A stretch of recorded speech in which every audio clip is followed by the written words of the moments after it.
අයිබන් හැම දිනාටම ඔන්න සෑහෙන කාලයකට පස්සේ අපහු වීඩියෝ එකක් අරන් වෙලා තියෙනවා. අද වීඩියෝ එකෙන් අපි කතා කරනවා කොහොමද ඔයා ඕනම මයික්‍රොෆෝන් එකක් පාවිච්චි කරලා රෙකෝඩ් කරගත්ත වොයිස් ඕවර් එකක් ලස්සනට ප්‍රොෆෙෂනල් සද්දයක් එන විදිහට, ක්‍රිස්පි සද්දයක් එන විදිහට එඩිට් කරගන්න කියලා. මේ වැඩේට අපි පාවිච්චි කරන්නේ Audacity කියන ෆ්‍රී software එක. ඔයාට මේක ෆ්‍රී ඩවුන්ලෝඩ් කරගන්න පුළුවන්. මම link එක පල්ලෙහින් දාලා තියන්නම්.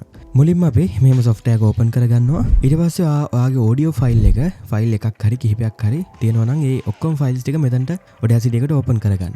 ඊට පස්සේ අපි මේ effects add කරන්න කලින් ඔයා files කිහිපයක් නම් open කරගත්තේ ඔක්කොම ටික එකපාරට select කරගන්න. ඒක ලේසි. නැත්නම් එකින් එකට add කරන්න එපයි.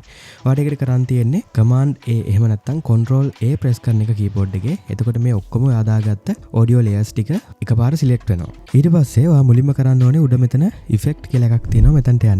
ඊට පස්සේ ඔයාට පෙනෙයි මෙතන volume and compression කියලා එක category එකක් තියෙනවා. ඒකේ compressor කියලා effect එකක් බලා ගන්න පුළුවන්. එතනට ගියාට පස්සේ ඔයාට මෙන්න මේ විදිහට settings ටිකක් බලා ගන්න පුළුවන්. ඔයා මේ මගේ තියෙන settings ටිකම මේ විදිහටම හදා ගන්න. ඊට පස්සේ කරන් තියන්නේ apply කරන එක. මේ විදිහට කරාට පස්සේ ඔයාගේ voice over එකේ අර unbalance ගතිය නැති වෙලා. ඒ කියන්නේ අපි සමහර වෙලාවට සද්දෙන් ඇහෙනවා, සමහර වෙලාවට අඩුවෙන් ඇහෙනවා. අන්න ඒක නැති වෙලා හරි balance සද්දයක් ඇහෙනවා ඔයාගේ voice over එක පුරාවට. ඔයා Photoshop Premiere Pro පාවිච්චි කරනවා වගේම අර keys වලින් ඔයාට back වෙලා බලන්න පුළුවන් සද්ද කොහොමද වෙනස් වෙන්නේ කියලා. ඊළඟට එතරම් තියෙනවා limiter කියන effect එක. මේකත් දාගන්න. ඔයාගෙත් මං හිතන්නේ මේ settings ටිකමයි ඇත්තේ. නිකම්ම මේක apply කරන්න තියෙන්නේ. මේකෙන් ඔයාගේ voice එකේ සද්ද අඩුයි එහෙමනම් ඒ සද්ද ටිකක් වැඩි කරගන්න පුළුවන්. ඊට පස්සේ ආපහු filters වලට යන්න. එතනට ගියාට පස්සේ ඔයාට පේන්නේ මේ EQ and filters කියලා එකක් තියෙනවා. එතන ඔයාට පෙනෙයි filter curve EQ කියන මෙන්න මේ EQ එක.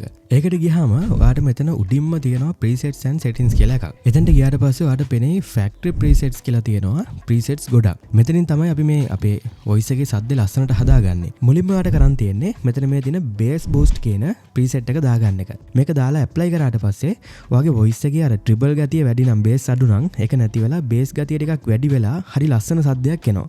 හිතන්නකෝ ඔයාගේ voice එකේ bass එක ටිකක් ඕනට වඩා වැඩි වුණා කියලා. එතකොට ඔයාට කරන් තියෙන්නේ පොඩ්ඩක් ප්ලේ කරලා බලන්න කොහොමද කියලා. වැඩි නම් එහෙම ඔයාට කරන් තියෙන්නේ ආපහු බෑක් වෙන්න. බෑක් වෙලා ආපහු මේ බේස් බූස්ට් එක දාපු තැනටම යන්න. එතනට ගිහිල්ලා ඔයාට මෙන්න මෙතන ඩොට් එකක් බලා ගන්න පුළුවන්.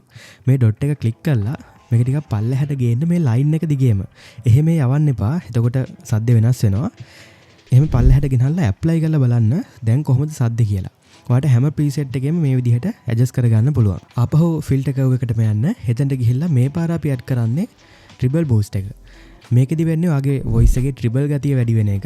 අර කලින් වගේම ගොඩක් වැඩි වුණොත් ඒක හදාගන්න බොහෝ දුරට මේ හැම එකක්ම පළවෙනි පාරෙන්ම ඔයාගේ වොයිස් එකට හරියයි. ඊට පස්සේ ආපහු පාරක් ෆිල්ටර් කර්ව් එකටම යන්න. මෙතන තමයි අර ඔක්කොම ටික වෙන්නේ. මේ පාර අපි ඇඩ් කරන්නේ මේ low roll of voice pitch කියන එක. මේක ඇඩ් කරාට පස්සේ ප්ලේ කරලා බලන්න සද්දේ කොහොමද වෙනස් වෙන්නේ කියලා. මේ තියෙන්නේ හරියටම මේකෙන් වෙන්නේ මොකද්ද කියන එක. මේක එක්ස්ප්ලেইন කරන්න ටිකක් අමාරුයිනේ. ඉතින් මේ settings ටික දාලා බලන්න කොහොමද ඔයාගේ සද්ද වෙනස් වුනේ කියලා voice එක. මමත් පොඩි clip එකක් දාන්න මගේ voice එක හදන්න කලින් සහ හැදුවට පස්සේ. එහෙනම් ආයි වීඩියෝ එකකින් හම්බෙමු. මමත් පොඩි clip එකක් දාන්න මගේ voice එක හදන්න කලින් සහ හැදුවට පස්සේ. එහෙනම් ආයි වීඩියෝ එකකින් හම්බෙමු.